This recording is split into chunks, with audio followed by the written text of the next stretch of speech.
If you have a true scary story you'd like to send my way, just go to astheravendreams.com and click the button to do so. And as always, thank you.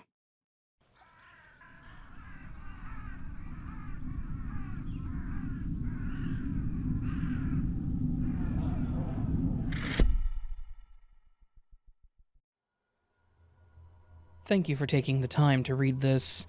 I have a couple of stories to relate. One was a strange nightmare, and the other, I was in between sleep and awake, and I figured I would send these in to you. The nightmare. I was walking across a sea of sand. The sky was a dark twilight purple. For some reason, the horizon was an electric blue that just highlighted the separation between land and sky. I was walking for a long time in this dream, and a feeling of dread was coming over me. I kept feeling that there was something watching me, or that I was on my way to something really bad. This feeling kept growing as I walked on, to the point that I was lingering in my steps. I didn't want to confront what was coming. I'd come to the conclusion that I was heading towards a terrible thing. Dune after dune I climbed. The dream made it seem like it was ages in travel. My steps felt like iron, slow plodding, and it was hard to pick up my feet again. I do not know how many dunes I climbed. One looked much like the next, which made it hard to keep track of any sense of scale, time, or distance.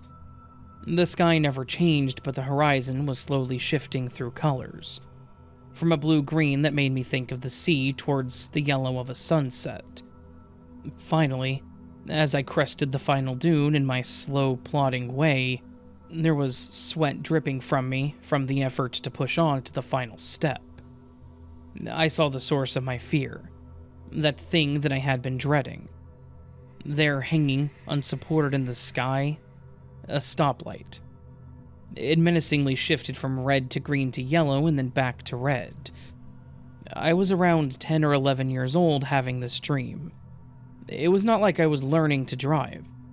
I have no idea why my brain conjured up a nightmare about a stoplight. It was such a strange dream, and it has stuck with me. This one was on the border of sleep. I was lying in my bed having a hard time getting to sleep. I would often have bouts of insomnia, and still do. Sleep is something that eludes me often, but I've made my peace with that. I had learned a few tricks to simulate sleep. For me, they don't leave me as tired as flip-flopping over the mattress. I would take the time to still my mind, trying to block out all external noise. This would take a decent amount of time in the beginning, and after practice it got easier. From there, I would focus on the background static in my brain. I don't know if everyone else has this, but for me, it's like a poorly tuned radio. Just a white noise from the back of my consciousness. I would then just listen to that, doing my best to not respond to any other stimuli. Again, this got easier with practice. It was much like meditation, as I learned.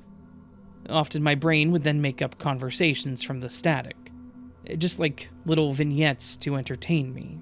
Often this would be when I would fall asleep. Normally it would take about a couple of hours, stopping and restarting the process. This time was a little different. I don't know what happened, but this scene went on for longer than normal. It was something like this. Interior of a familiar gas station that also made and sold fresh donuts. There were a couple of people behind the counter. One was a cashier, and the other was busy making donuts. They were talking about what types they needed to be made for their shift. In walked a police officer who grabbed a coffee and a donut. "Hi, Officer Wilkins, just coming on shift?" the cashier asked. "Yep, needed my pick-me-up. I hate these night shifts." The officer then handed over the money. "Well, these ones are fresh. Tim just put these out." The cashier nodded towards the employee who was making the pastries. "My compliments, Tim. Fresh ones are the best," the officer said as he had taken a bite. "I may hate working nights, but being able to get fresh donuts for my shift almost makes up for it. Have a good night, Deb. Thanks, Tim." The officer makes a small salute with a coffee cup and leaves. That was the end of it. No big things, no revelations, just a mundane slice of life scenario. I'm pretty sure that I had drifted off to sleep and that this was all the dream. At least, I thought so until the next night. I knew trying to get to sleep this night was impossible, so I decided to go to the gas station for my dream the night before and see if they really made the pastries fresh at night. I had always assumed it would be in the morning when they made them. As I walked into the gas station, there was Deb and Tim. They were in the same place they had been in my dream. They were talking between the two of them about what donuts needed to be made. It wasn't identical to my dream, but close enough that it was eerie. So I asked them on the spur of the moment if Officer Wilkins had been in last night. They said yes, and then I asked them about the conversation. I recounted my dream, and they told me that it was how they remembered that night going. Now, I don't know why my mind decided that the one and only time I astral project, it's to a donut-slinging gas station, all to listen in on a mundane conversation. I had only been into this place a couple of times. It was across town from where I lived, so this wasn't even a place that I was at all the time, or even drove by. Those were two of the strangest dreams I have had. Well, one may not have been a dream. I've attempted to replicate the static experience again, but to no avail. So, I hope at the very least these entertained everyone. Sorry about the flowery language on the first one. I just wanted to try and capture the mysterious and fearful feelings I was having in that nightmare. Thank you, Raven, for taking the time to read this, and thank you to all of you for listening.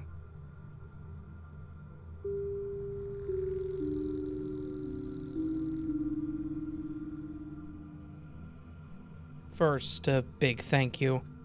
I've always had difficulty sleeping at night. Well, sleeping in general.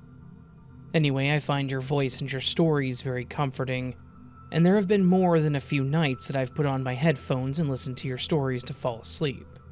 Thank you. Also, thank you to the people who send in stories because it's really important, and I think that we actually should talk about these things. Anyway, I've always loved the idea of the paranormal, even as an atheist. I'm no longer an atheist, but that's neither here nor there for these stories, because I'll tell them as they happened, and you can figure out for yourself what you want to think about them. The first story is about me, and I was pregnant and driving the car. My mom was in the seat next to me, and in Texas, we call that shotgun. Maybe you all do everywhere, but maybe not. Anyway, in the back seat were my toddler and my 5-year-old. We were on our way to have a really fun day at a petting zoo called Old MacDonald's Farm. So we were singing songs and we were having a good time as we were traveling along the highway. At one point we stopped to get some lunch, because it was a little bit of a drive. And as I pulled out, I was T-boned. And if you don't know what that is, I'll tell you. I was pulling into a major highway. I was turning left, but there was a turn lane in the middle of the highway, which was 2 lanes wide. So as I was waiting in the turn lane for traffic to finish, a car came toward me driving in the turn lane at a high speed. There were so many cars in front of me and it happened so fast. There was nothing I could do to avoid the car hitting my side, and my toddler who was behind me in her car seat. Of course, the people on the other side of my car, my mother and my 5-year-old, were also impacted, especially since the other car was going 60+ miles per hour. When we finally landed, or when the car stopped, a lot of people surrounded our vehicles. I distinctly remember hearing a woman screaming and others crying. Surprisingly, nobody in the car was crying or screaming. Maybe we were just stunned. Or sometimes, I think maybe we were protected. Because this is what happened next. The woman screaming said these words.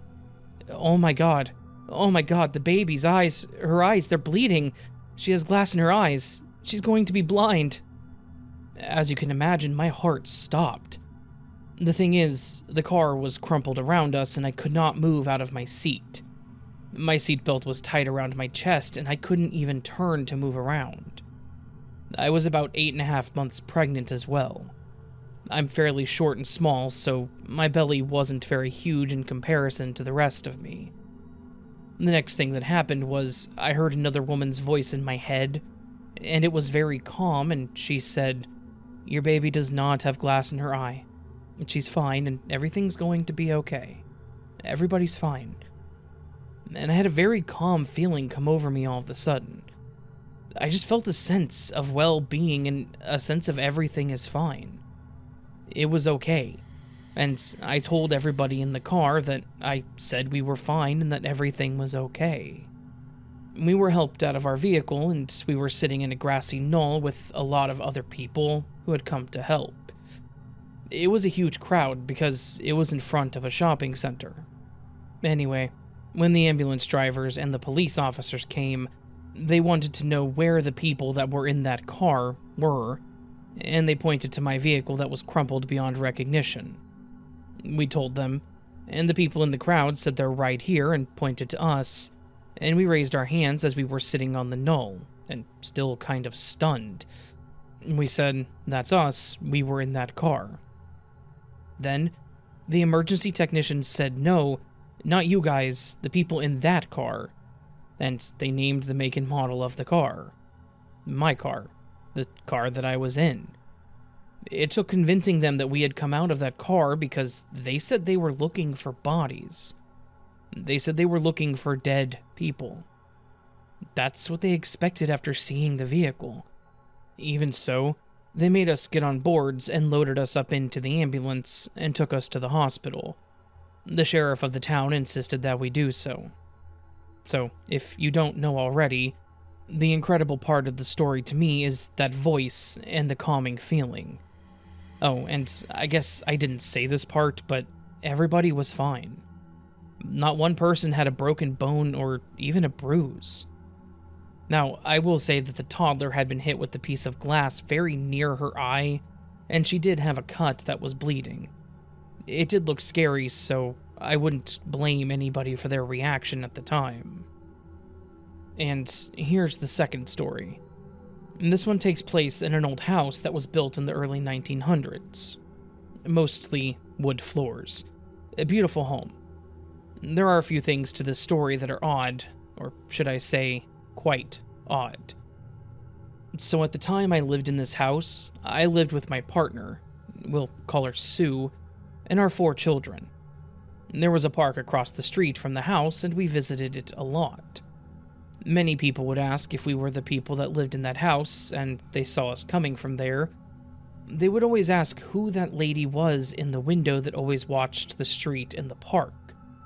There was no lady that lived at the house that matched their description. They said that she rocked in a rocking chair. I will say that I did hear a creaking sound in that room. It did sound like a rocking chair fairly often. But when you're in a big old house, sounds are always kind of funny, and so you really kind of just don't pay attention that much, unless it's mentioned. The kids could see her ghost that looked out onto the street, and I did see her shadow once, but I fancied that maybe I just had a vivid imagination. At least that's what I thought at the time. At any rate, the kids said that her name was Helen. To tell you the truth, one of the other things that I often heard, especially when I was downstairs or upstairs in my room, with the door closed, I could often hear somebody sweeping the floor out in the hallway, pacing and sweeping and pacing and sweeping. But again, these old houses, they make a lot of echoing sounds. They have high ceilings and you just kind of hear a lot of noises anyways. So I never really was afraid or anything. But let me say this, I'm not a very overbearing parent. I definitely love my children, but I wasn't the type of mother that had to check on them anytime I got up at night, or anything like that. I did know they were in bed, and I did look in on them before I went to bed at night, and this night was no different. And this is the setup. It was kind of funny because one of my kids really wanted to sleep in this small space that was meant to be a closet, but it actually had a little window to the outside in it. It was a little small room with a doorway, off of a large bedroom where their siblings slept. The bedroom did contain another closet that we used as a closet as it didn't have a window. I took the door off of my child's space because I couldn't bear the thought of them being in there all closed up in that small space. They were about 10 years old. Their siblings slept in the actual bedroom space. They each had their own bed, one on the other side of the room, and when I checked on them, they were all sleeping, and so I went to bed. It was winter time, and this old house had these old gas heaters that had these bricks in them. They would heat the room. The heater was connected to the wall with a tube that the gas went through to fuel the flame that heated the room. It was the kind of heater that my grandparents had in their homes, and it was the kind of heater that I'd had in my home growing up sometimes, so it didn't really dawn on me that it could be as dangerous as it actually turned out to be. In the middle of the night one night, I heard my name. It was said in a very firm voice, and it was the same voice that I'd heard right after the car accident. And she said, "Carmen, get up. Carmen, get up and go check on the children." I got up immediately. I went across the hall to my children's room, and as I walked into the room and turned to check on the 10-year-old in the small closet space, I watched as the tube connected to the heater somehow failed. It was as if someone had a blowtorch and they were blowing it across the doorway where my 10-year-old was sleeping. The flames shot across the doorway, about 6 to 8 inches off of the floor. Luckily, we had a fire plan and we had actually practiced it for homework on a school project for one of the kids. And so, as I ran into the closet and pulled my 10-year-old out, jumping over the flames, watching as they caught the curtains on fire, at the same time yelling to the kids to run to the park, yelling to my partner to grab the fire extinguisher, grabbing my phone and calling 911. Within seconds, as I was leaving the room, I could already see the flames licking at the ceiling. My partner, Sue, put the fire out before the firemen got there. All of this happened within seconds, maybe minutes, and the small closet and part of the bedroom were consumed in that small amount of time. If I hadn't heard that voice wake me up, I would not have had all 4 of my children. I may even have died in that fire. Anyway, the landlord updated the heating and added a ladder outside of each bedroom that we could throw down in the event of an emergency. So, that's the story. And some might think that she's a guardian angel.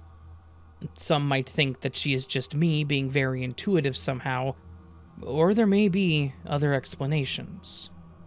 At any rate, that's just part of my story. Living in that house was pretty interesting, I must say. Again, thank you for your stories and the nice way that you read them. Lots of love. Thank you.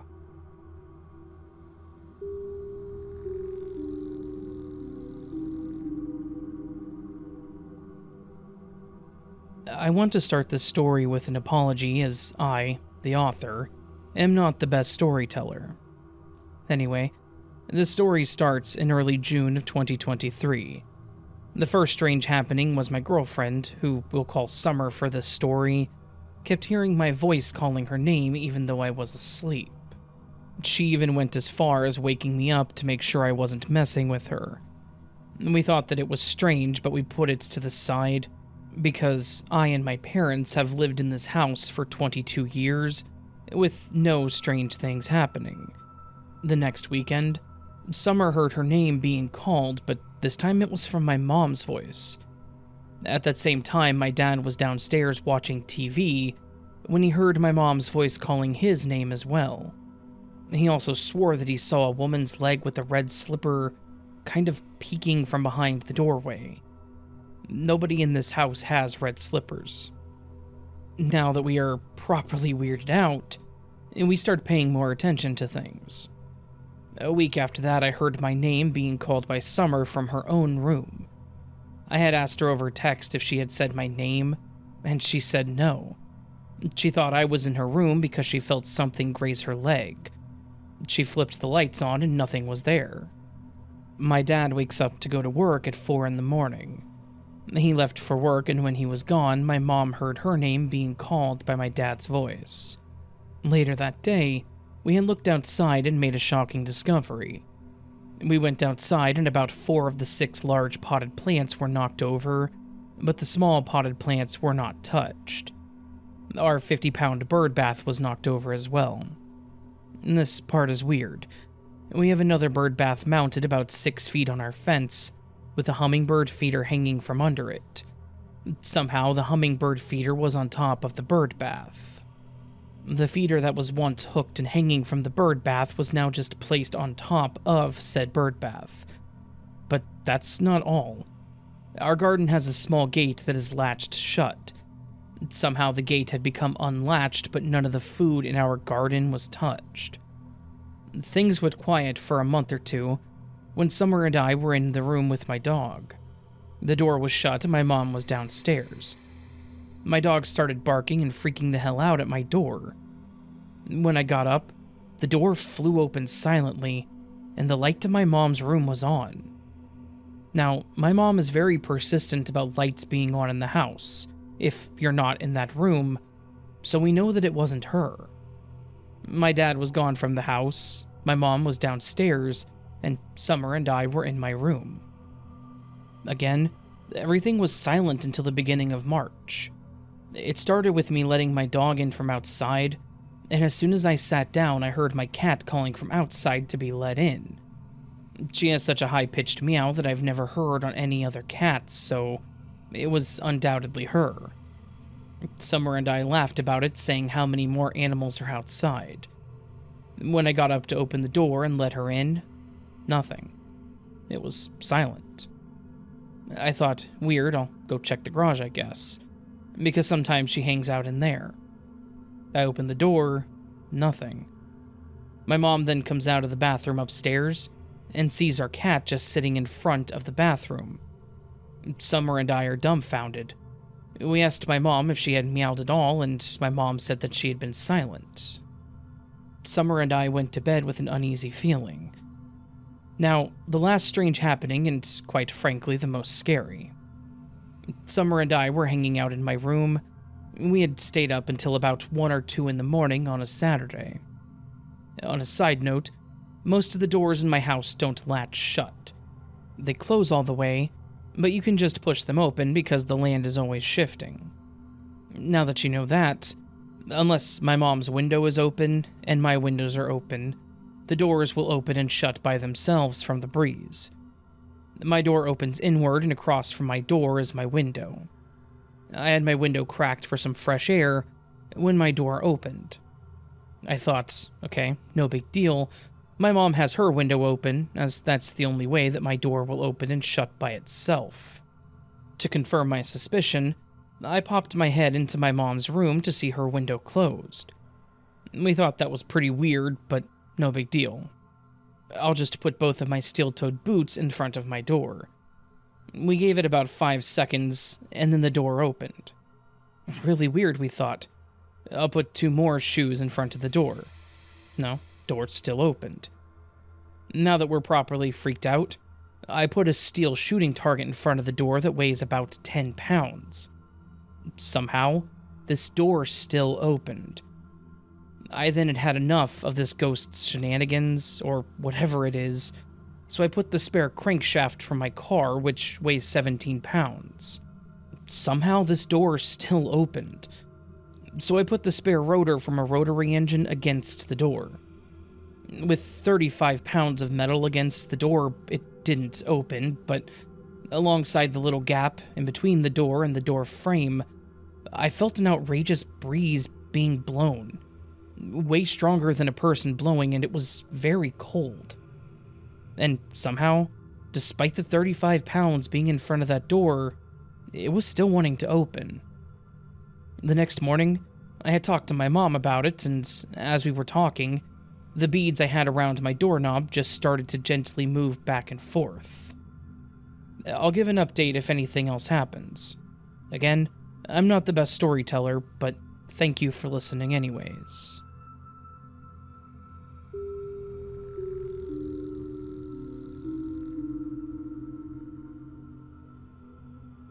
I took a nap yesterday after sending my son to school.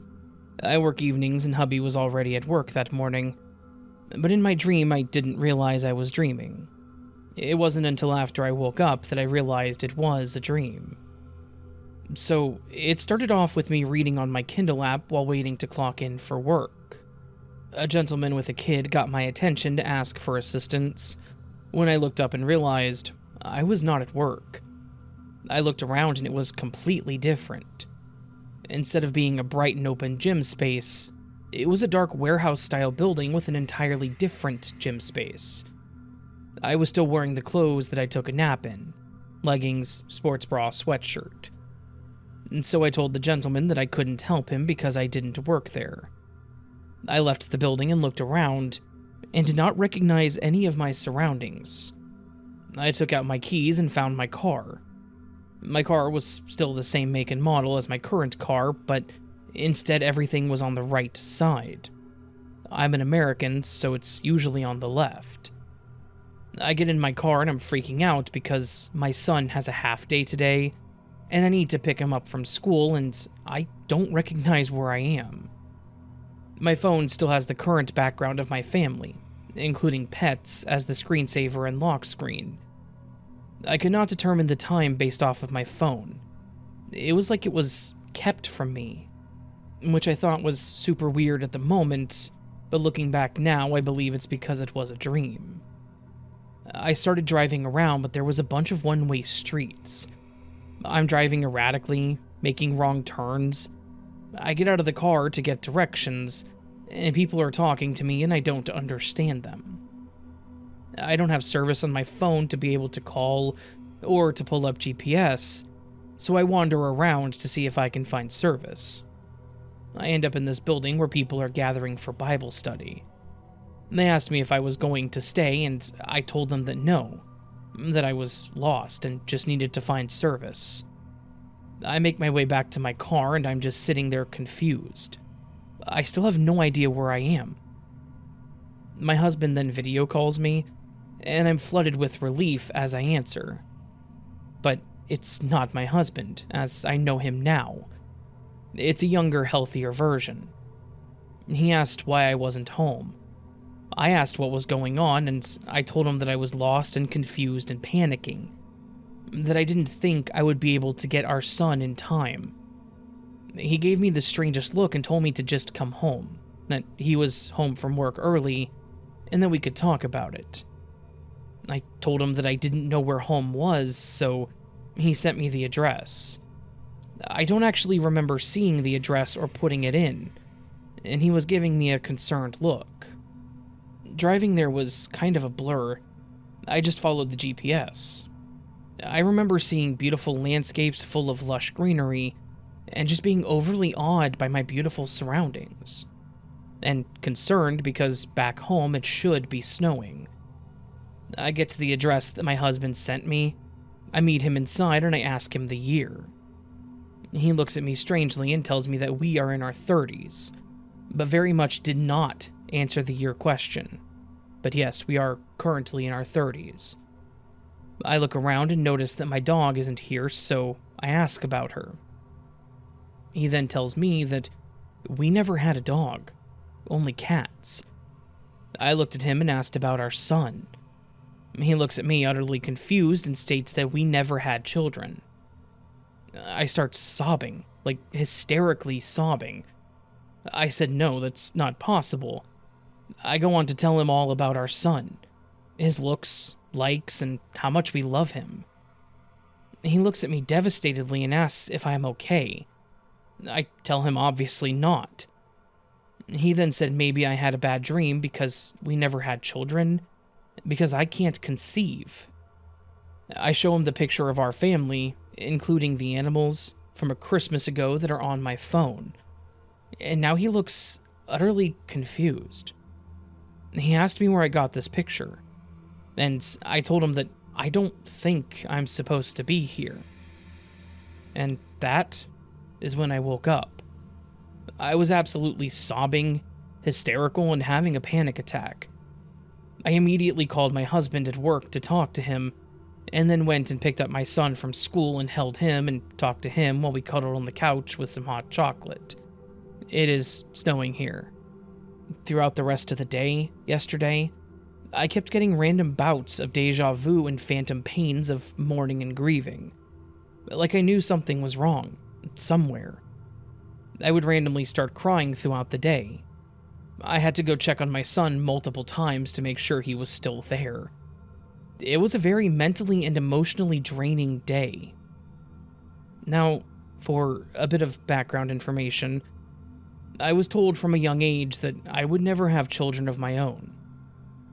I was assaulted as a child for years, and ended up having cervical cancer when I was 10. I was just told that it would be impossible to conceive.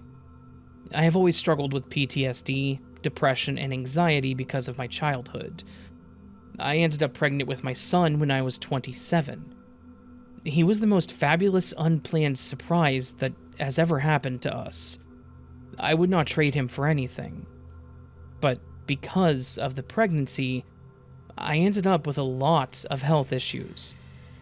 I was told now that I have a child, I cannot have any more children or it could physically kill me. I ended up being diagnosed bipolar, type 1, found out that I had ADHD and Hashimoto's, among other things. My husband was in the military during this time, but after serving 10 years is now a disabled vet. We are currently in the process of buying our first home. We've been married 11 years and together for 15. My husband thinks, because of the hyper-realistic feel of the dream and how even now I can describe in full detail some of the landscapes that I was in, that I was dropped into, like, a parallel universe or something. I don't know what to think.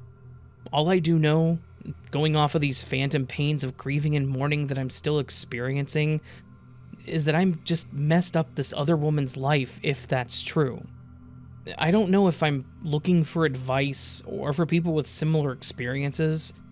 I just needed to share it somewhere, so why not Reddit?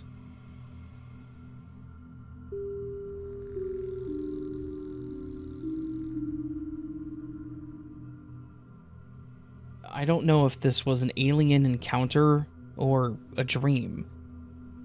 I made this Reddit account to talk about this experience specifically because it has plagued me for decades. To preface this, when I was a child, I had the most disturbing nightmares, night terrors, and I would occasionally sleepwalk. This was on a nightly basis for years. My parents got me a bunny, an emotional support stuffy, and it did help, but I still had awful nightmares. I remember a lot of them vividly to this day, and I'm 31 years old. When I was about 5 or 6 years old, I visited my aunt and uncle with my parents and younger brother. It was about 4 hours away. We left the stuffy, and I'm telling you, this was like sacrilegious in my family. It was a good time though. Music playing, visiting my cousin, and playing Pokemon. I don't remember the occasion, but we had lots of fun hanging in their apartment. It was a smaller living space, so my mom would sleep on the bottom bunk in my cousin's room with my brother and my dad stayed on the couch. My mom was falling asleep and I just couldn't.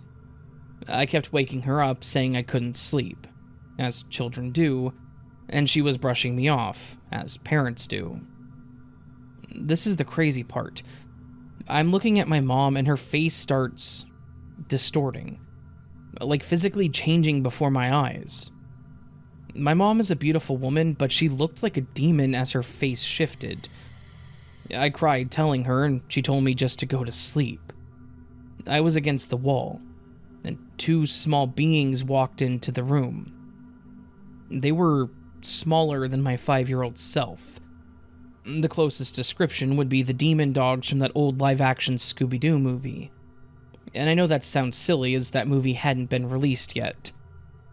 They went to the foot of the bed, and I kid you not, they dragged my mother and brother's souls out of their body. Like, they dragged something from them that was light in color, like a deflated human figure. They walked out of the room and I started becoming hysterical. I woke up my mom again and she told me to go to sleep with my dad on the couch. I don't know how I got the courage, but I got up and went to open the bedroom door. They were in the hallway. I was frozen, awake, and watching until I took a turn towards the front door. From the bedroom door, I could see my dad on the couch, so I walked to him, and the living room was completely distorted, like moving in a wave pattern. I tried to wake up my dad, and that part's a little fuzzy, but ultimately I went into my aunt's room. She was fully awake with the lights on watching wrestling. I told her what had happened and then slept in her room. Everyone was so freaked out. My dad and uncle literally drove over 4 hours back to our house to get the stuffed animal, and I slept fine the next night. So, dream? Alien encounter? I honestly don't know. Here's the kicker. My mom and brother both suffer with alcohol addiction. She's been married and divorced 5 times. My brother was actually on meth for years. I'm not perfect, nor have I led a perfect life, but I will always wonder.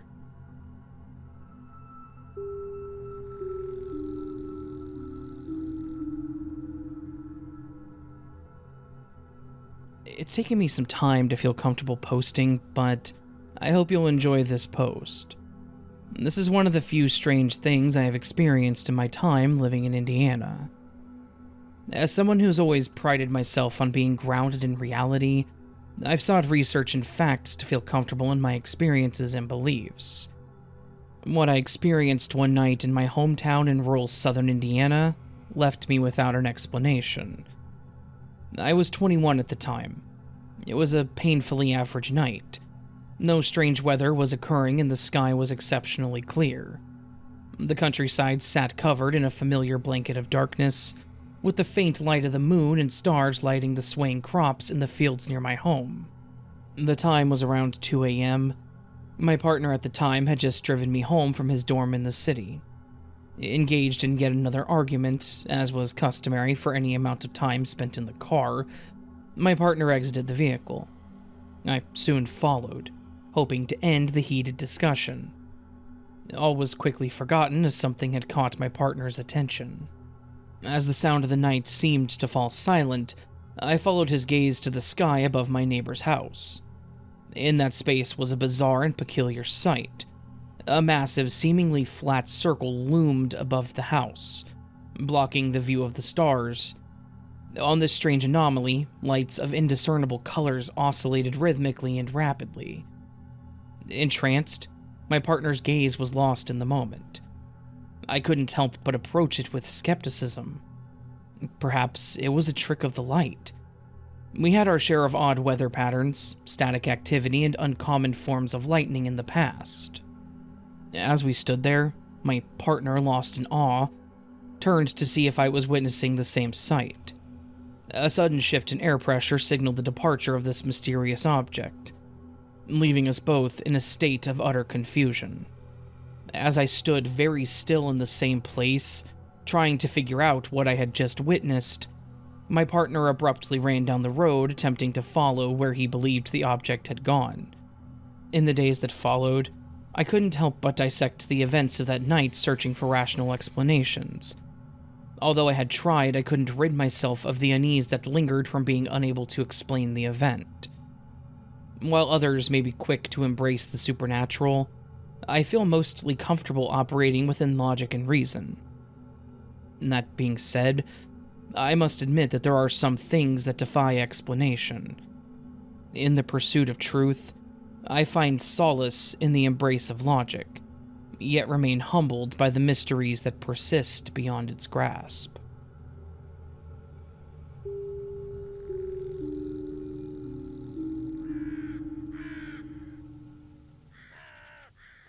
So that, my friends, was another collection of strange and scary stories.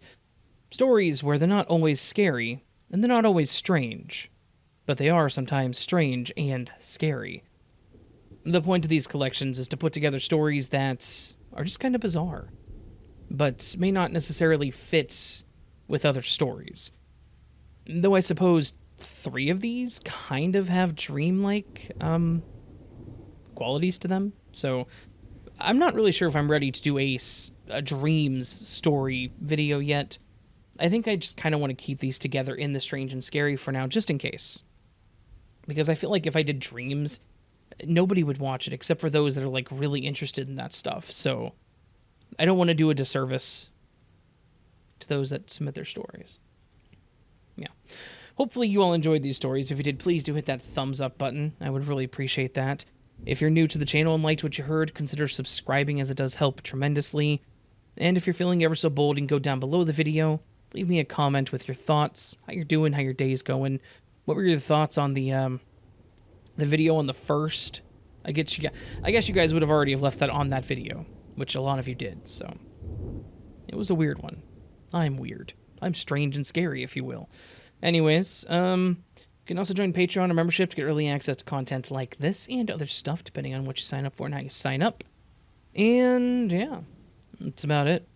Oh, super thanks, which is a tip to the channel. Always appreciated, never expected. Yeah. All that said, friends, I hope your week's treating you well so far. Hope you're having a great day, and I hope I do see you again here very soon. But until then, remember, you are loved, you are valid, you are important, you are the best you that you can be. Do not forget it, and do not let anyone tell you otherwise. And of course, until next time, my friends, much love, and sleep well.